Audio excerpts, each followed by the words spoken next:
16 урлагчны Азия урлагийн Монгол зохион байгуулалт хэсгийн тоглолтын хэвлэлийн ивент хийгээд хамтран ажиллагчаар ажиллах Монгол контент буюу Go цэг юм байна.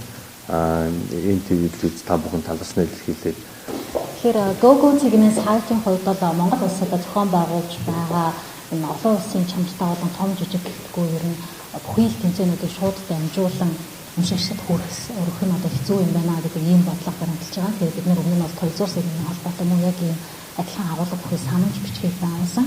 Тэгэхээр энэ удаагийн тэмцээнийг бол манай сайт дамжуулахтай зөвхөн нэг удаагийн мэдээ хүргээд өнгөрөх биш. Тэмцээн эхлэхээс дуусах хүртэлх одоо бүхий л үйл явцыг нэг хүчлэн мэдээлэх үүрэг хүлээж энэ санамж бичигт гарын үсэг зурлаад энэ зорилго нь гэвэл нэгдүгээр бид нарын олон улсын хэмжээний одоо энэ тэмцээнүүдийг их орондоо зохион байгуулж байгаа холбоотыг бол дэмжиж ажиллах хэрэгтэй. Яг гэвэл энэ тухайн холбоо ямар хэмжээний хүчин чармаа гаргаж энэ тэмцээний их орондоо зохион байгуулах хийх авч байгааг бид нар бүгдээрээ мэдж байгаа. За хоёрдугаар гэх юм бол нийт хөл бөмбөг сонирхогчдод бол энэ тэмцээний талаарх мэдээллийг эрэнгүү хүргэх нь бол зөв юм аа гэдэг үүднээс өнөөдөр энэ үүргийг хүлээгээд ажиллаж байгаа. Мөн одоо хэлийн чанараа сууж байгаа монголчуудаа ч гэсэн энэ мэдээллийг бол одоо сайтаас манайх монголчууд чинь бүхэл мэдээлэл хүлээж авдаг. Тэгэхээр тэдгээр монголчууд маань ч гэсэн энэ тэмцээний үйл явцыг бол сонирхон унших болов гэж бодож байна. Тэгэхээр энэ тэмцээний зохион байгуулж байгаа холбооттой болон тэмцээнд оролцогчдод Монгол залуустай ч гэсэн амжилт хүсье.